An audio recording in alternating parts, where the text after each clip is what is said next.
seja bem-vindo ao canal Pra Falar de Amor, seja muito bem-vinda. Hoje eu quero conversar contigo sobre algo que é difícil a gente achar aqui na internet. É alguém falando sobre os verdadeiros obstáculos antes de você dizer o sim no altar. Ou se você já está num relacionamento, esses 3 obstáculos podem já ter se tornado uma montanha invisível e quase que intransponível no seu relacionamento e você não está nem percebendo. E eu tenho lugar de fala porque eu já estive nesse lugar. Eu já fui aquela pessoa que tinha o hábito de não resolver questões e empurrar a poeira para debaixo do tapete e eu mesma acabar sendo a responsável por lá na frente colocar uma armadilha para que eu mesma viesse a tropeçar. Eu precisei aprender sentindo na pele, vivenciando experiências na prática, para entender que antes do sim para o outro no altar, o primeiro grande e mais importante sim é para nós mesmos. E é sobre esse tema, é sobre esses obstáculos que eu quero conversar contigo no vídeo de hoje. Se você está chegando aqui pela primeira vez no canal, eu me chamo Nath Moraes, eu sou celebrante de casamentos e especialista em comunicação conjugal. E a minha grande missão aqui no YouTube é para que a gente juntos desvende, conheça e passe a falar e se comunicar nas mais diferentes linguagens do amor, para que então a gente consiga nutrir e sustentar relacionamentos mais saudáveis e principalmente prósperos. Eu espero que você goste de fazer parte dessa jornada comigo. Quando eu digo que eu tenho lugar de fala para falar sobre isso, eu já tive alguns relacionamentos ao longo da minha vida e lidando e conhecendo com inúmeros casais, né, dentro desse processo de construção, até conhecer desde conhecer os noivos até chegar ao momento de contar a história deles e celebrar o amor deste casal no altar, eu descubro e entendo e chego à conclusão que nenhum casal é perfeito, e isso você sabe muito bem, e que os casais que chegam nesse nível, sabe, dessa tomada de decisão que é representada no altar, de seguirem juntos, esses casais, não sendo perfeitos, mas dispostos a fazer um relacionamento bom para ambos, eles precisam encontrar ferramentas, eles precisam encontrar caminhos, eles precisam criar, sabe, soluções para que o relacionamento vá se ajustando, para que cada um evolua individualmente e a relação seja construída com uma base forte. Porém, os relacionamentos que eu tive ao longo da minha vida particular, da minha vida pessoal, nem sempre esses relacionamentos foram mal sucedidos por falta de carinho, mas porque eu trazia para essa relação uma mala enorme, uma mala sem alça e com muito peso. Um peso que era totalmente dispensável, descartável para cada relação que eu vivi. E esse grande bloqueio que eu já experimentei e que também pode ser um bloqueio para você são as nossas idealizações cegas. Esse é o primeiro bloqueio que a gente vai falar agora. Vamos dizer que essa idealização, ela é a neblina no topo dessa montanha invisível. Porque quando a gente idealiza um relacionamento perfeito, um relacionamento saudável, um relacionamento, sabe, de contos de fadas, ou até mesmo a gente idealiza um parceiro ou uma parceira, a gente está idealizando alguém que traz uma expectativa, que traz ações, que traz um modo de agir que foi criado na nossa cabeça. A gente está querendo, na verdade, um salvador, uma salvadora que vai atender, né, a essa nossa idealização, do que um parceiro de verdade. Eu fui uma menina que tinha o hábito de ler aqueles livros de coleção Sabrina, sabe? Você já ouviu falar dessa coleção? Tá mais para conto erótico do que qualquer outra coisa. Mas eu li aqueles livros muitas vezes escondido e ficava naquele campo de idealização de um romance, sabe? Digno de filme. Eu fui muito influenciada pelas princesas da Disney, que acreditava que só teria uma vida plena, uma vida mais feliz, se tivesse um príncipe encantado. O meu contexto familiar, onde eu tinha como exemplo a relação dos meus pais, das pessoas mais próximas dos meus avós, eram exemplos que eu não gostaria de seguir nunca na vida. Nunca foram boas referências de casais, de uma relação conjugal. Eram exemplos péssimos a não seguir. Então, toda vez que eu me deparava com a idealização que já vinha sendo criada na minha cabeça por conta desses conteúdos e o que eu via na prática, né, na minha convivência familiar, na minha cabeça, eu nunca vou ter um relacionamento desse. Não, porque o meu relacionamento, o meu parceiro, ele vai ser XYZ. Quase num conceito divino, assim, sabe? Quase intangível, sabe? Um fantástico mundo de Bob. Fantástico mundo de Nath, sabe? Onde era romance, não tinha problema e não tinha conflitos, com um parceiro ideal, não com um patamar acima do que seria um príncipe encantado, sabe? Um lorde a nível deuses do Egito. Tô dando uma boa exagerada. E aí, o que aconteceu? Na minha fase adulta, eu vim trazendo essa idealização de menina, e aí é que eu posso dizer para você que a gente precisa se atentar, porque passa então a ser, dependendo do seu nível de idealização, uma idealização infantil. Então, essa montanha, ela já vai contar com essa neblina que vai maquiar muita coisa e ao longo do processo vai te trazer inúmeras frustrações. Porque se tá na tua cabeça que você vai viver um relacionamento que é só flores, quando você for se deparar mesmo no dia a dia com a pressão externa sempre influenciando para a desconexão de um casal, você vai se frustrar. Por vezes você pode se sentir insuficiente, por vezes essa idealização não afeta só o seu relacionamento, mas afeta a sua autoestima. Porque em algum momento você se pega pensando, poxa, o que eu estou fazendo de errado? Será que eu não sou suficiente para viver uma linda história de amor? E eu já estive nesse campo de idealizações. E confesso para ti que eu preciso exercer, sabe, a visão sobre a realidade tal qual ela é todos os dias. Constantemente a gente é bombardeado com o apelo vindo da rede social, né, do casal que está sempre viajando, do casal que está fazendo não sei o que junto, mas aquilo, gente, aquilo lá é um frame.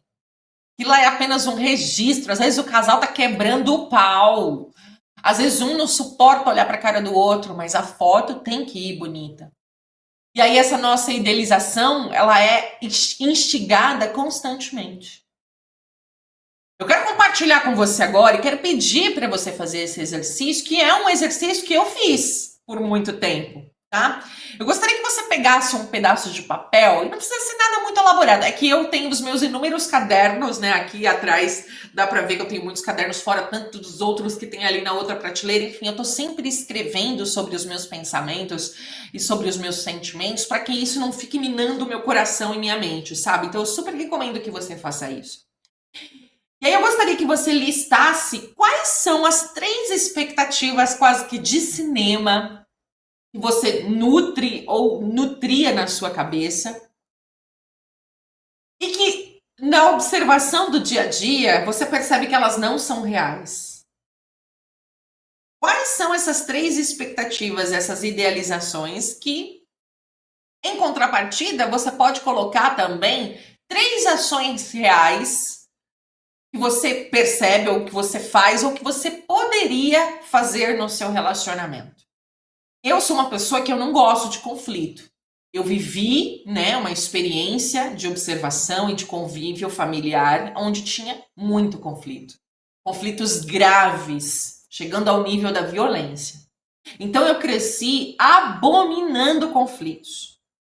E uma idealização minha dessas de cinema é que eu viveria relacionamentos em que a gente nunca discutiria.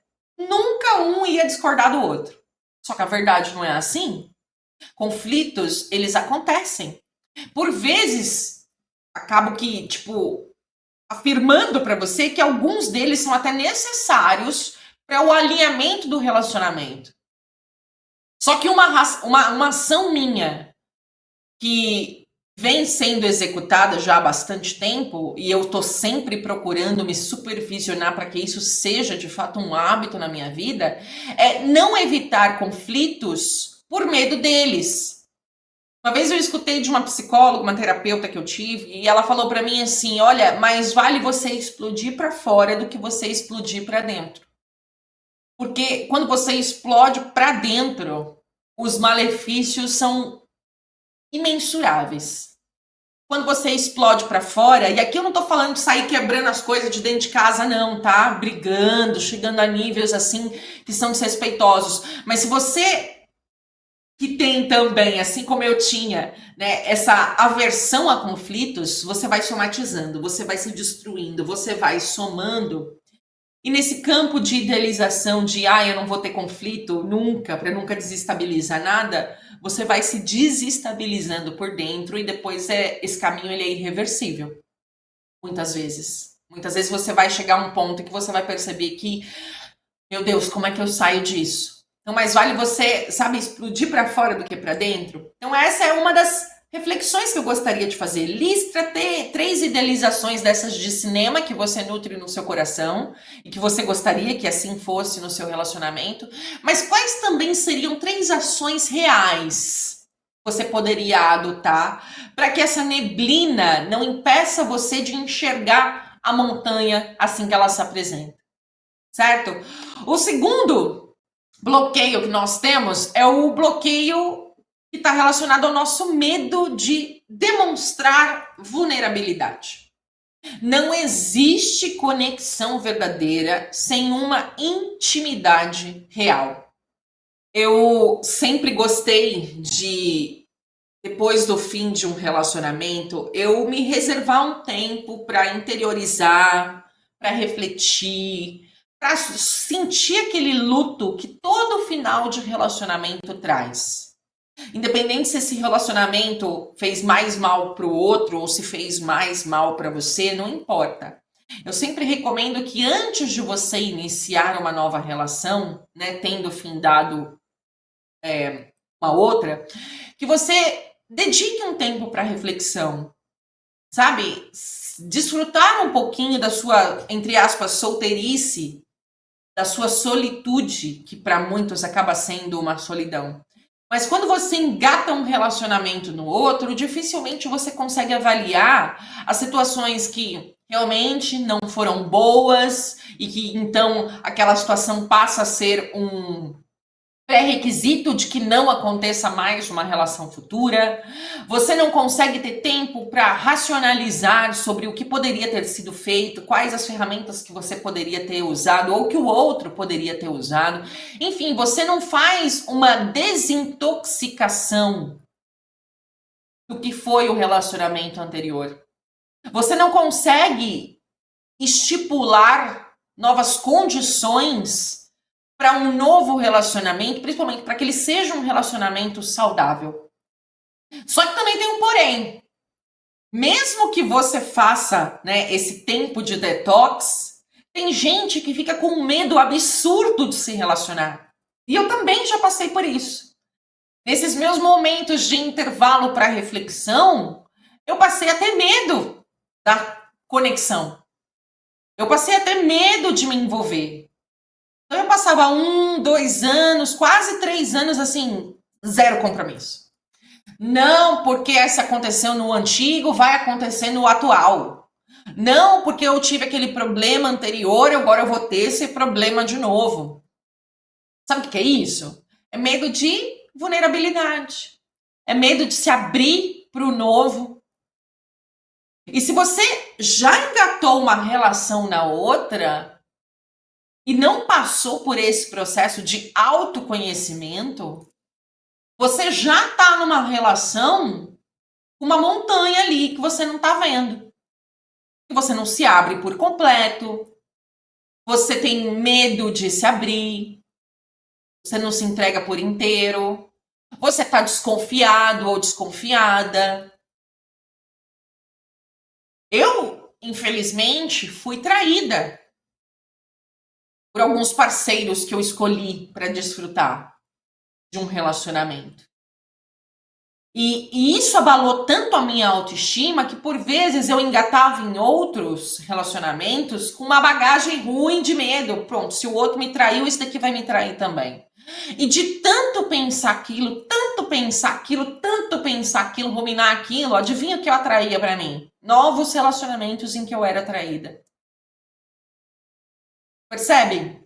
O meu filtro não tinha ficado mais refinado e eu vinha com uma mentalidade tóxica e acabava vibrando numa vibração. Vibrando numa vibração é brincadeira, né? Mas acabava vibrando numa energia sempre de escassez. Naturalmente, eu que acredito muito, né, que nós somos capazes de cocriar nossa própria realidade, acabava cocriando mais das mesmas situações. Então, percebe? Quando você tem medo de se mostrar vulnerável, quando você tem medo de se abrir para o novo e literalmente apostar numa nova relação, você mesmo acaba se boicotando, você mesmo acaba colocando uma armadilha para você tropeçar lá na frente. E o terceiro bloqueio é o bloqueio da dependência emocional, de fato. É o erro que a gente acaba nutrindo de transferir para o outro a responsabilidade pela nossa própria felicidade. A felicidade, ao meu ver, ela não é uma constante. Quando você entra na vibração, quando você entra na frequência da felicidade, você só vai viver ela. A felicidade são momentos. E conversando com diversos casais, a felicidade sendo narrada por eles, muitas vezes estava em momentos tão simples. Numa viagem que eles faziam despretensiosamente para poder curtir o final de semana e tiveram a oportunidade de sentar na beira da praia e ver o pôr do sol. Este era um momento narrado de felicidade plena. Mas não porque um estava esperando que o outro proporcionasse essa felicidade, mas porque cada um, dentro dos seus parâmetros, enxergava a felicidade dessa forma. Um dos momentos de felicidade desses casais, de felicidade plena, era quando um passou pela sua tão sonhada formatura depois de 6 anos de especialização. Percebe? Muitas vezes a felicidade ela é de um prisma individual. Mas esse casal ficou muito feliz pela conquista de um. Entende? Então, quando você não se sente completo, você busca no outro alguém que complete essa felicidade em você. Eu percebo desses casais que eu converso que geralmente não são casais. Tem um ditado que diz assim, né? Os opostos se atraem. Não, eu discordo disso. Os opostos dão muito problema, mas os dispostos se atraem. Mas esses dispostos, para ser bem sucedida essa relação mesmo, eu percebo que cada um já vem inteiro. Não vem duas pessoas dispostas pela metade. Ó, eu tô aqui com meu copo meio cheio e você com seu copo meio cheio, a gente pode trocar. Geralmente, sabe, não vai ser equilibrada essa troca. Mas quando vem um com copo cheio e o outro com copo cheio, nessa troca, ambos transbordam. Quando você já vem ciente para uma relação, ou quando a sua relação já está muito bem instituída, o que te dá prazer, o que te faz feliz, quais são os seus hobbies inquestionáveis, sabe? Quando você já é uma pessoa que intimamente se sente plenamente feliz e realizado pelo que tem, pelo que se é, você passa a não esperar que o outro te complete. Naturalmente você acaba fazendo escolhas melhores de com quem você vai se relacionar, porque essa pessoa faz você se transbordar de plenitude. E um exercício que eu já fiz algumas vezes e que eu recomendo para você, na verdade é um desafio. Vou propor esse desafio para você, que é o desafio dos 7 dias de autonomia emocional. Eu já fui uma pessoa e que venho trabalhando isso dia após dia, sabe, passinho de formiga, que sofria muito por dependência emocional. Eu tive uma família totalmente disfuncional, e quando a gente não tem uma família disfuncional, você sabe bem do que eu tô falando, as nossas escolhas futuras, elas tendem a ser disfuncionais também. Exige muito esforço nosso, muita resiliência para poder conseguir enxergar isso, né? Muita terapia, claro, e muita força de vontade para você conseguir se bastar, para você conseguir se sentir bem em plena e única companhia. O grande amor da nossa vida, de verdade, somos nós mesmos. Então eu quero propor para você que nos próximos 7 dias, a contada data que você está assistindo esse vídeo, que você traga alegria para você, mas de uma maneira sozinha, de uma maneira solitária. Fazer algo que você gosta, dedicar 1 hora do seu dia para fazer o que você tem interesse, o que você realmente gosta. É se priorizar. Ai, Nath, mas eu não tenho tempo. Você tem tempo. Só que a prioridade não está sendo você. Porque a partir do momento que você se prioriza, esse tempo parece que ele brota no relógio. Então que os próximos 7 dias você bata o pé e arranje pelo menos 1 hora para fazer o que você gosta. Para fazer uma caminhada, para poder ficar 1 hora no telefone conversando com uma amiga, para ficar 1 hora lendo um livro, para ficar 1 hora fazendo o que te der na telha, que seja ficar deitada na rede ou sentada na calçada, olhando para o céu, contemplando o barulho da natureza. Não importa. 1 hora para você. E aí, aos pouquinhos, você vai se desligando, sabe, dessa dependência. É como se você precisasse enxergar que para trazer e proporcionar bons momentos de felicidade para você, seja apenas responsabilidade sua. Enxergar essa montanha invisível que impede você de nutrir bons relacionamentos, de nutrir um relacionamento amoroso, ou que esteja atrapalhando o seu relacionamento atual. Enxergar essa montanha não é sobre você ser perfeita e ser a mais assertiva a maior parte do tempo, mas é para que de alguma maneira você possa se sentir inteira, para que você possa se sentir inteiro. Porque é a partir disso, quando a sua própria base, quando o seu próprio porto seguro está pleno, um casamento, ele não é para te completar, sabe? Ele vem para transbordar esse amor que você já cultiva dentro de você. Eu quero saber de você agora, quero que você deixe aqui nos comentários qual dessas 3 montanhas, desses 3 obstáculos você precisa dar uma arrumada na sua vida hoje. Por qual deles você vai começar primeiro? Deixa aqui nos comentários, se conecta comigo dessa forma. Eu não faço mais parte das redes sociais, então a melhor forma da gente se conectar é por aqui. E os relatos de vocês sempre me trazem excelentes insights para próximos vídeos. Porque a gente está falando de algo que acomete a todos nós, que é o sentimento do amor. E quem não quer viver um amor gostoso? É ou não é? E se você já identificou essa montanha invisível e pode falar que na sua construção amorosa esses problemas já estão mais que superados, são 2 inteiros querendo se transbordar e querem levar essa comemoração, esse grande feito para o altar, vocês acabaram de encontrar a celebrante de vocês. Aqui na descrição do vídeo tem um link para você vir falar diretamente comigo e vir conhecer mais detalhes de toda a minha consultoria para casais. Foi um prazer te encontrar aqui nesse vídeo, espero ter somado contigo e eu te vejo no próximo, tá bom? Não se esquece que a minha missão aqui no YouTube é para falar de amor.